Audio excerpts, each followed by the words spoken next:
Hi, I'm Tom Burgess, and thank you for listening to the Weekly Wake Up, where we set off the alarm bells on what's really happening in our country. And what with an election on, well, you never know. So this week, as always, we address the vital issue that's impacting our society and analyse the facts, offer viable answers and present actions that you can take to make positive change. Today, we're going to discuss a service close to all our hearts, the National Health Service. But let me first introduce the team. Hi, we've got Satya today. How are you doing, Satya? I'm good, Tom. Nice to be here. It is it good? Yeah. Well, it's very rainy, windy and cold. So you're warm enough? I am now. Now you've had a cup of tea. And of course we've got Janine. How are you doing, Janine? I'm very well, thank you. We've had a busy week with the team researching lots of independent reports relating to the NHS and healthcare and social care. Good. So hopefully that will be of interest. Okay, but before we get stuck into that, let's just update people who may not have listened before to the Real Agenda. The Real Agenda is in fact an independent media team which campaigns for a more compassionate society in which all society benefits. Real Agenda believes that fairness for all benefits all, both socially and economically. It's particularly topical today in light of the election promises of increased funding by several of the parties, and we believe that a compassionate society should provide healthcare for all, which is funded fairly and equitably from our taxes. So we're going to talk a bit more about that. So that's going to be your Janine's going to start us off on that one. The National Health Service, today's subject. Okay, well, leading on obviously from that is why it's particularly of interest to us and our concern is about our belief in fair and equal healthcare for one and all. And this is what's most extraordinary after all the research we've been doing this week, is to remind us once again what an extraordinary institution this is and how rare as a country we are, and what a positive reflection it is on the spirit of this country. So it's set up, as most people know, in the 1948 by Bevan, with the idea that it does provide healthcare for everybody, and it's something that's so close to all of our hearts because it's state paid for and state owned. We all at some point in our lives are mostly difficult times in our lives, but hopefully good times and birth. It plays a pivotal part in significant moments. So just to give you a sense of this, people forget what a large employer this is. It's actually in fact the UK's biggest employer, employing nearly 1.5 million people across the UK. That we have about every 36 hours, you've got 1 million patients in the UK being looked after, which just shows you what a mammoth infrastructure this is, an incredible thing it's achieving, but also the challenges that's going to impact on people and on funding. So there's been an increase of about 18% in admissions, and as I say, funding is about 9.8% of our GDP, but over the past few years, but with population increase and some cuts and things, it hasn't really risen in real money. So I think one thing that we're particularly interested in light of our agenda is that the relationship between poverty and health and how important that is. On to you guys. The state of our economy with low incomes and is obviously causing a lot more stress and anxiety and illness for people, and then putting more pressure on the National Health Service. And also the result of austerity policies is making that even worse. So, people are dying as a result of austerity policies. They've been put into hospital as a result of austerity policies, and that clearly has to stop. The health service has been doing a great job trying to keep up with that. Well, people in this country love the NHS. There was some research done by the King's Fund, which I looked at, and it was done in 2017, and they were looking at it in light of the election in 2017, and they asked a number of people about what was they were looking at what the attitude of people in the UK is about the NHS. And what they found was that actually people love the NHS and attitudes towards it have not changed. People want it to remain. So it's built on the three main principles, which was that the NHS should be free at the point of delivery, that the NHS should provide comprehensive service available to everyone, and that the NHS should be primarily funded through taxation. And people still believe that actually they can buy into those principles and that they are willing to help and support the NHS through their tax if it comes to being taxed more for the NHS. A clear majority, 66% of adults, are willing to pay more of their taxes to fund the NHS, which underlines a growing support amongst the public for tax rises to increase NHS funding. But I think it's also, ever since its birth, there have been huge changes, particularly in the last few years, and not only with life expectancy, as we know, so we're living longer, we have an ageing population, we have a growing population, and we have much more complicated obligations we're dealing with. We do have preventative healthcare, that's good, but there's more and more demand on it. But there's also other issues where, for example, need to have mental health and needing to use the NHS, and there are more people in poverty needing to go in A&E and all this. And I think, as we've been discussing this week, rather than NHS being there to provide literally and metaphorically a sticking plaster, what are we doing to actually prevent the situations that make them have to go to the NHS? Things that are more support in the causes of poverty and illness, certainly homelessness is another thing, and mental health. Then the demands on the NHS would be less, but also it would also signify a happier and wealthier society more equitably. The pressure on society is putting more pressure on the National Health Service. If we could take that pressure off the most vulnerable people, it would reduce some of the pressure on the National Health Service. Obviously, the situation where we're, as a society, are getting older, it costs apparently the average 65-year-old costs the NHS 2.5 times more than the average 30-year-old. But, that's sort of understandable, and we have to plan that accordingly. But in this general election already, I mean, they're just sort of starting the campaigning, but it's the health service has already become a tool for people to go out and campaign and beat each other up with. The worry is, I suppose, for many people looking at this and for all interested parties, is that it's just going to be used as a tool and nothing's actually going to happen as a result of it. And people are sort of banding out these huge numbers of billions of pounds that they're going to pour into the health service, but they're not actually saying, what are they actually going to do? What's the purpose of it? What is the policy around where they're going to spend that money? And if they don't have that, come after the election, are they actually going to do it or not? It is easy to say some of these things and not actually know how you're going to do it and funding it, which could bring us on to the funding issue, which we may deal with in a moment. I think there's lots of things that you're saying, Satya, in terms of it becomes something that's a flag waver because it's emotive, but also something that's a kind of bribery to whoever is party, whichever you fall on it, to gain votes. But by the very nature of health and the NHS itself, it is long-term planning, as is our health and our lives. And what you find, and there have been legislations under the coalition that got very close, certainly within social care, to making changes and having a much better means-tested system, and to look at remodel the system. But when there was 2 years of that, of course, there's the next election, and all of those, and even though they'd gone through, so it's the first stage of legislation, they were dropped because they were not a priority. And listening to various reports from, whether it be the King's Fund and independent bodies about discussing this recently, what they need a solution is that you have a government or a Prime Minister and a Chancellor who actually put it top of their agenda, and also it's cross-party. So you all make a cross-party collaborative decision. You understand all of the complexity of it. You make it a simpler funding system, and actually you all have to stick by it, irrespective of your political party, because, as you say, it just changes with each election so regularly that it changes, and each time you change something, that impacts on the efficacy of the NHS too. So, but this is one thing that people wouldn't want to give up. And that's why I think it's tragic, the discussion of talking about privatising parts of it, subcontracting to more for-profit companies. There's a case, obviously, for certain private enterprises to help with this, but on a big, large scale, there certainly isn't. And I've had personal experience of that with living in the States for a while. You see why the cost of healthcare there is so much greater than here, because there's the for-profit element and the huge cost of insurance, which actually doesn't deliver any benefit. Any suggestion that we should privatise the health service, which the Americans, for instance, pay 2.5 times as much for healthcare as the UK does, we do not want to see any movement in that direction, and it would be detrimental to health as well as to our public finances and the general well-being of the country. It's just not on.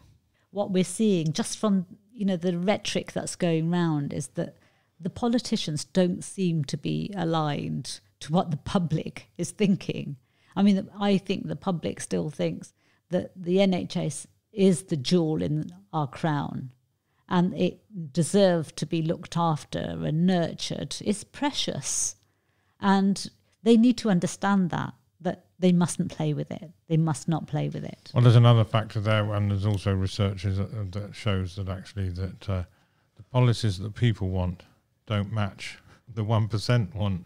It's also worse in the States, but because of the money or those established in power, we're not getting what we want. And I think that's why there does need to be a radical change in our political system and our democratic system, so that the people's wishes about certain things, like we want to have poverty solved with 14 million people in poverty, but where is it? But the stuff I've had through my door so far has not addressed even those particular key issues, in my opinion. Coming back to the health service, this is a key element. It's a large part, 140 billion of approximately 800 billion government budget. It must be maintained. I think going back to also looking at alternatives in terms of privatisation, that's become a very heated debate between various parties within the NHS. We've been again looking at this week, but where there have been examples where been privatised units or offset services, actually said on the whole these do not work because they're driven by cost and they're not by delivery. So the privatisation of the NHS does not work, irrespective of whether you believe capitalist market or not. It's not being driven by the same things, and the service goes down. And then if the service goes down, then you have a backlash of that with it costing more. Too much focus on the profit motive, which has a negative effect on other things. We need to move our society on. I don't have a problem with profit, but I do have a problem with it when it's not the social implications or the climate implications are not taken into account. The idea of the triple bottom line and things that we've talked about relating to business.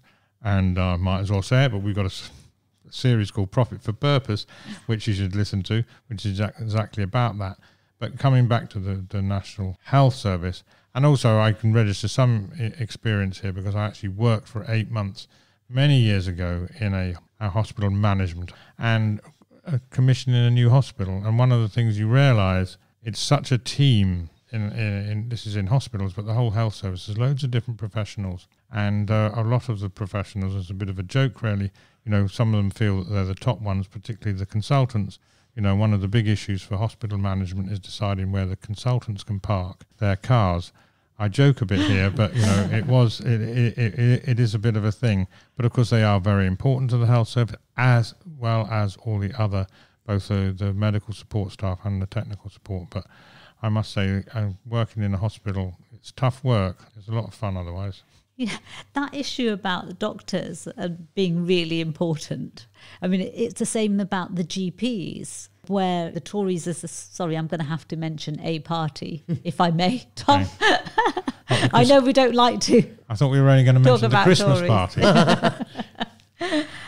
But the Tory party, they changed the pension rights and agreements of our GPs. I think the situation with doctors is not so much about the pay, it's about the hours and the pressure on them that's important.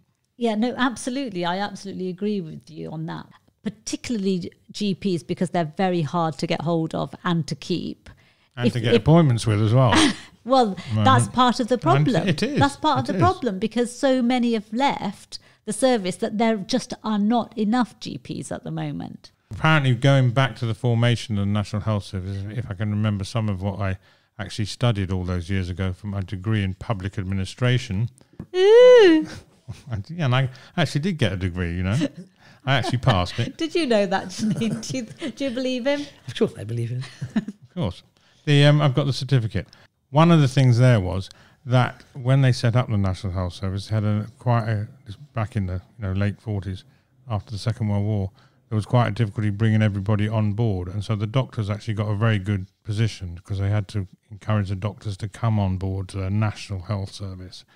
And I think there's a lot of that that's been historical. Obviously, yes, the doctors, they're the leading clinicians, but, it's actually very much a team effort. And you rarely realise that when you're actually working in a hospital. think going back to the GP, to go back to the context of what we're dealing with. I mean, each month in the UK, 23 million people visit their GP surgery or practice nurse.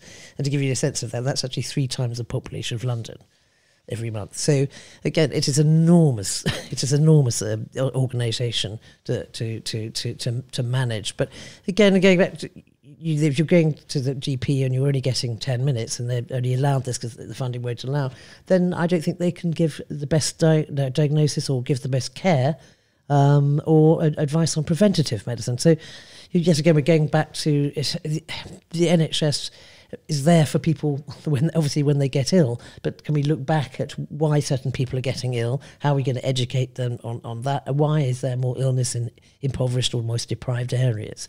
Also going on, and I think we've talked about, it employs a lot of people, but as we've discussed with the living wage and taxation over the last few weeks, that one of the few nurses, for example, because of the prices, the costs of property and rental, certainly within London, their pay is not enough to cover some of the rent. So, it's another element of inequality in our society. That's actually, just to use your thing, we're sort of shooting ourselves in the foot a bit, because we don't then have the staff nearby who are able to live, able to help people get better. Well, so it is cyclical. So I think we need to go back to the grassroots of this again and have a more of a preventative foundation, rather than just looking at how do we resolve something that's not actually. There could have been more, there could be more preventative if, the funds were there.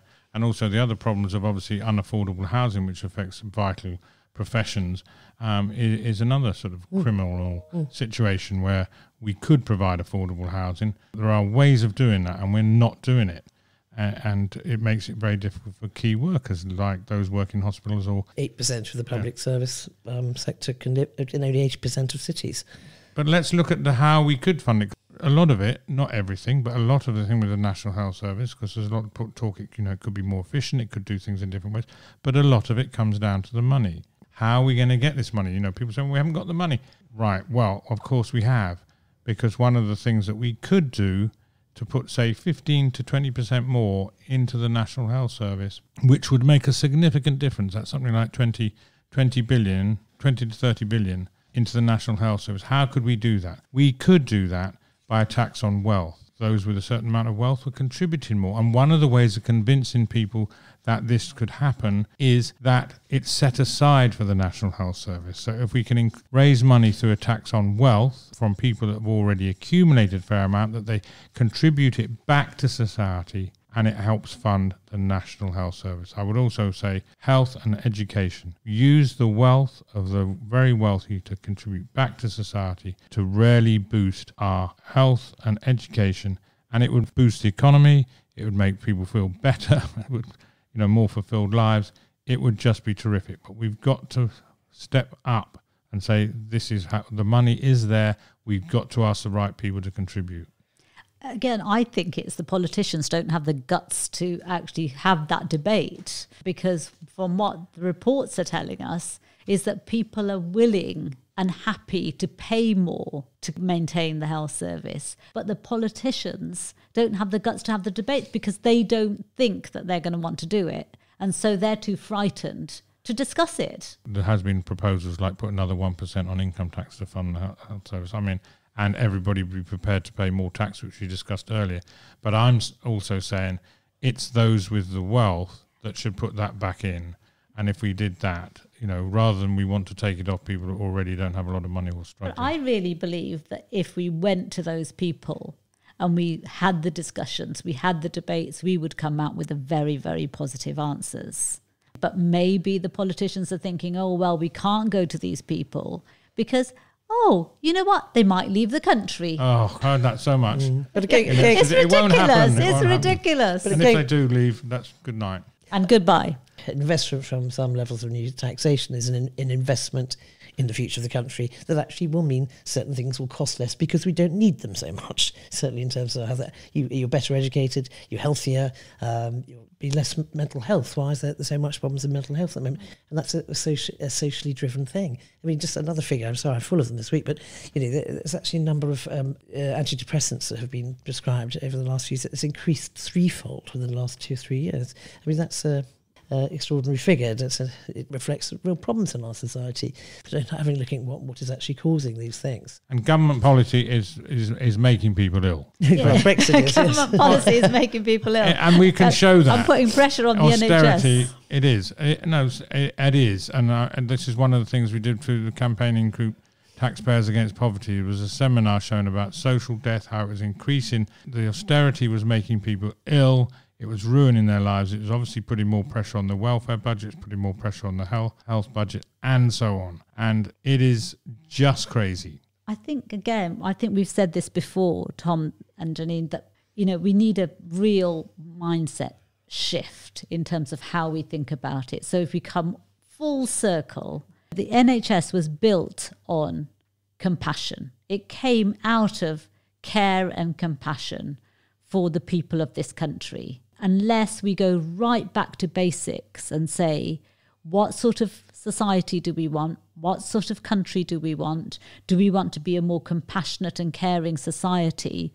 And really start having our policies from that perspective, it's not going to change very much very quickly. I think you're absolutely right, and that's what the real agenda is. Many things that we're about here, and I think it's as you say, it's become an election battering around thing. And we don't know whether any of these things are going to change. And this is something we frequently talk about here: is looking at a non-partisan, cross-party new ideology, for a better word, is actually.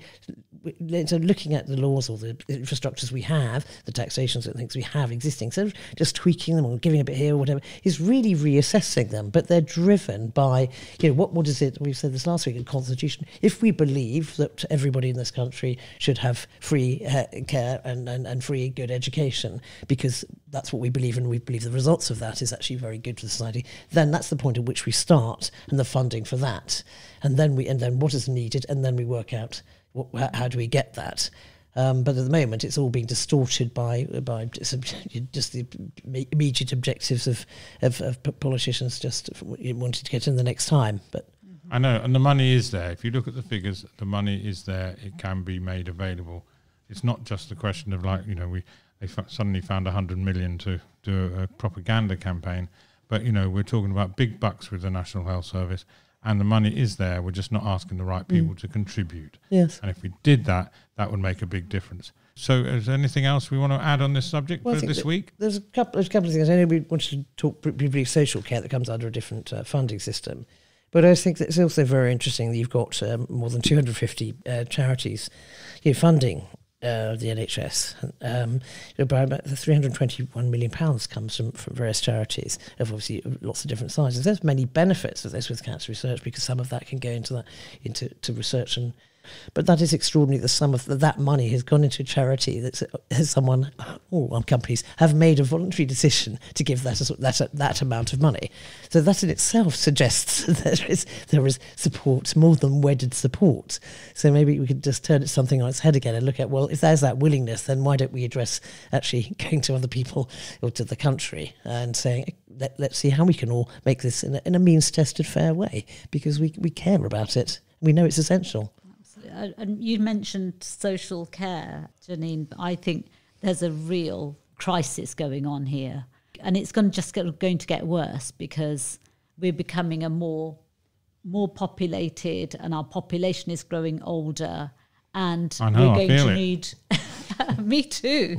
And as our population grows older, we're going to need to be looking after people. And some of the figures are staggering, actually, saying that between 2017 and 2040, the over 65s are going to increase by 49%. And the over 85s, which are more likely the people who are going to need a lot of help and care and support, are going to go from 1.4 million, and it's almost going to double to 2.7 million. So this is going to get worse and worse, and we need to pull our finger out and do these something figures about this. These figures have been there for a long time. You also have to think, well, then there's a whole lot of people that need to pay for that. And people, before they get into pensions, that's coming out of tax. And there's going to be a very top-heavy group of people not paying tax, they're not working, so they've retired. So that's going to become from the younger generation. Well, at the moment, I think we've got our heads in the sand about this. We need to start looking at it now. So we talk about the National Health Service, which we do need to get sorted, but also we've got this thing about social care. We need to really be thinking about it now, because it's going to be badly needed as we go forward. Absolutely. Okay then, team. Your last chance to add anything else before we wrap this one up? And, yes, just as our usual link at the end is what we can do, or all of you out there as individuals can do. As we say, it's the real agenda, it's your world, you can shape it. Now, looking specifically for things relating to help with the NHS, there are petitions that are very effective, certainly we recently petitioned to stop locally, but to stop the Charing Cross Hospital being shut down was very, very pivotal. It's actually not being closed down. So you look around your local areas to see if there are particular areas where you see being cuts, because your voice is strong and it is persuasive. Also, there are Carers UK. If you want to be doing voluntary work, it's really, really helpful to your local hospitals, or Help the Ages and so forth. And also doing fundraising support event. If you can just, I don't know, a weekend every month or something, those things are very, very useful. And finally, to go back to our Compassion in Politics partners, as we've mentioned before, they're doing a campaign to sort of stop the nastiness in politics. And so do go looking on their website. It's very easy to join their campaign to do this. It's moving around the politicians and getting take up very quickly. You just need to go to their website and press the button to take action, and it does it all for you. I think right now is a really good time for people to go out and challenge their MPs to go and talk to politicians and hold their feet to the fire and say, look, this is what we want. If it is indeed what we want, do we want a better, well-funded National Health Service? Do we also want a National Care Service, which I think we really do need that, because I think we owe a debt of gratitude to our elderly. We need to care for them and we need to look after them. Absolutely. And of course, we've now got a chance because we've got an opportunity to vote. So in regards to that, we would not talk about any particular parties. It's just look at the candidate and whether they've got the integrity and the compassion and the determination to bring change.